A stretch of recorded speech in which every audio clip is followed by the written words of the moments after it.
Pada kehidupan masyarakat kita sehari-hari, ternyata banyak dijumpai peristiwa alam yang kemudian dilanjuti dengan suatu kepercayaan mistik yang cenderung mistik dan ada unsur syirik. Masyarakat Indonesia sebelum datang agama dan kebudayaan Islam memang sudah memiliki kepercayaan terhadap alam yang kuat, yang kemudian dilanjutkan dengan masuknya agama Hindu dan Buddha. Baru kemudian muncul agama Islam dan Kristen. Dengan dasar ini, maka sering unsur animisme atau mistik ini muncul dalam berbagai peristiwa alam yang fenomenal. Beberapa orang memang masih memiliki hal yang kuat akan kepercayaan seperti ini. Salah satu fenomena yang kemudian dikaitkan dengan hal-hal mistik adalah pada fenomena kebangkitan kembali pohon besar.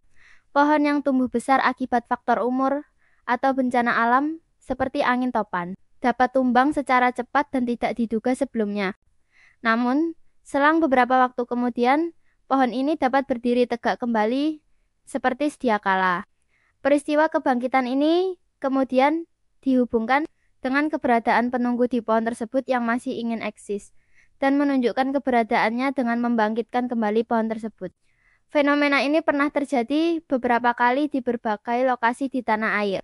Di daerah Rembang, Jawa Tengah, tepatnya Desa Bangunrejo Bedok, Kecamatan Pamotan, pernah terjadi hal serupa. Pada bulan November tahun 2009 terjadi peristiwa sebuah pohon berukuran raksasa yang sudah roboh setahun sebelumnya. Saat itu bisa berdiri lagi. Pohon jenis bendo berdiameter 3 meter di kawasan lahan milik perhutani, yang sudah setahun roboh kemudian bisa tegak berdiri lagi. Pohon itu adalah pohon benda yang dalam bahasa ilmiahnya sering disebut Artocarpus elasticus, masuk dalam famili Moraceae. Pada awalnya pohon setinggi 50 meter itu tumbang, dan kondisi sebagian akarnya sudah tercabut dari dalam tanah. Karena faktor usia yang sudah tua, selama setahun itu pula lah warga setempat beramai-ramai memanfaatkan kayunya untuk kebutuhan kayu bakar, sehingga pohon tinggal separuh. Langkah masyarakat sekitar yang memotongi ranting dan cabang pohon saat itu hanya didasarkan untuk memenuhi kebutuhan kayu bakar. Setelah setahun kemudian terjadi peristiwa pohon menjadi berdiri tegak kembali.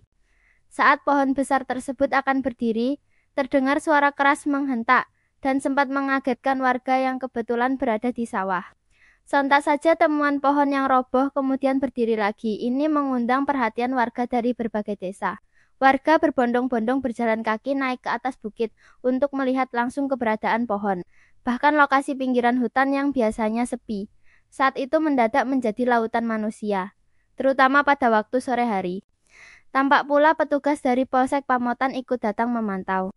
Mereka memandang hal ini sebagai suatu peristiwa langka, yang kemudian dihubungkan dengan adanya penunggu di pohon tersebut. Bahkan bagi warga yang sebelumnya menggunakan kayu dari pohon tersebut untuk memasak, menjadi sangat ketakutan.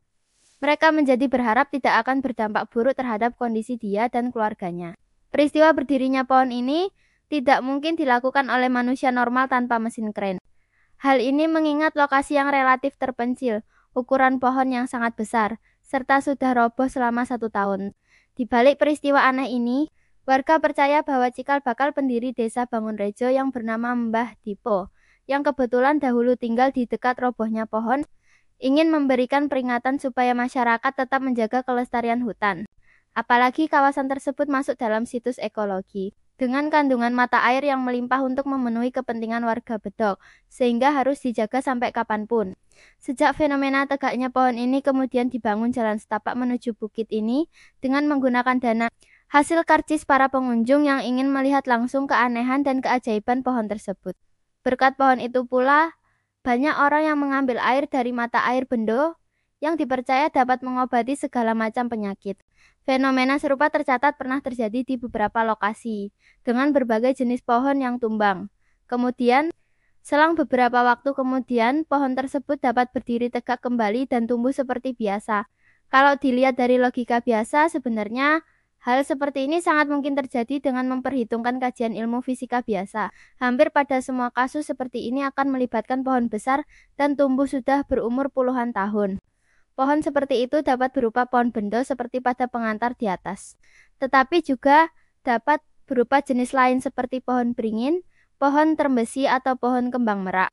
Pohon seperti ini memiliki kemiripan yakni dapat tumbuh puluhan tahun menghasilkan sosok pohon yang tinggi dengan sistem perakaran yang menunjam ke dalam tanah dan menyebar ke sekeliling. Dari tajuk pohon dan ketinggian seperti ini memang akan mengundang kesan angker bagi orang yang melihat keberadaan pohon saat masih berdiri tegak tersebut. Peristiwa pohon besar itu roboh dapat terjadi, karena memang batang relatif sudah rapuh, sehingga tidak lagi kuat menopang tajuk pohon yang tinggi dan lebat itu. Selain itu dapat terjadi juga karena peristiwa angin ribut yang cukup kencang, sehingga mampu merobohkan pohon tersebut. Dengan struktur perakaran yang lebat dan menyebar, maka robohnya pohon tidak akan mampu mengangkat seluruh sistem perakaran. Apalagi, akar pohon cenderung berukuran kecil dan relatif bersifat elastis dibandingkan sifat batang pohon kayu. Saat pohon tumbang karena tajuk pohon terlalu berat untuk ditopang batang pohon, sebagian perakaran akan terangkat, khususnya yang berada pada arah berlawanan dengan arah tumbangnya pohon. Sistem perakaran lain yang searah dengan tumbangnya pohon relatif tidak terangkat, walau mungkin bergeser dan membuat tanah retak, tetapi tidak sampai terbuka seperti di bagian hadapannya. Setelah pohon tumbang, kemudian terjadi kegiatan normal dari orang di sekitar pohon. Seperti kasus yang terjadi di Rembang, orang akan memangkas dahan dan ranting untuk keperluan sebagai kayu bakar. Kalau pada pohon tumbang yang berada di sekitar pemukiman, biasanya juga dilakukan pemangkasan tajuk dan dahan pohon tersebut. Akibat dari pemangkasan ini tentu saja, beban tajuk yang ditanggung oleh batang dan perakaran pohon menjadi berkurang. Sampai batas tertentu kemudian perakaran ini akan menyeimbangkan kembali posisi beban yang ditanggungnya. Peristiwa yang terjadi tentu saja berupa tegaknya kembali batang pohon dan tajuk yang tersisa. Tidak ada yang mistik dalam hal ini. Itu semua adalah peristiwa alam biasa. Jadi berdasarkan uraian di atas dapat dipahami bahwa tidak ada unsur mistik yang menyebabkan suatu pohon tumbang dapat berdiri tegak kembali. Depan kalau terjadi peristiwa pohon yang tumbang kembali, maka dengan memanfaatkan fenomena seperti ini, pohon dapat diusahakan tegak kembali, tanpa harus menunggu berdiri sendiri. Terkecuali memang pohon berada di lokasi yang membahayakan keselamatan orang banyak. Kalau memang pohon berdiri di lahan yang tidak mengganggu, dan keberadaan pohon itu dapat mendukung sistem penyerapan air tanah, maka saya usulkan agar pohon untuk dijaga. Jadi kalau pohon ini tumbang, hendaknya ditegakkan kembali. Caranya adalah dengan mengurangi ukuran tajuk dan pemangkasan bagian cabang, tetapi bukan dengan memotong batang utama pohon. Setelah dilakukan pemangkasan maka dapat dilakukan upaya mendorong batang agar tegak kembali, dan dilakukan penimbunan tanah di sekitar sehingga pertumbuhan dapat kokoh kembali. Pohon seperti ini saya yakin masih dapat hidup normal kembali. Fungsi penghijauan dari pohon itu akan dapat terjaga. Hal ini jauh lebih bermanfaat daripada pencabutan pohon kemudian diganti dengan bibit baru, karena akan memerlukan waktu yang sangat lama untuk mengganti keberadaan pohon tersebut.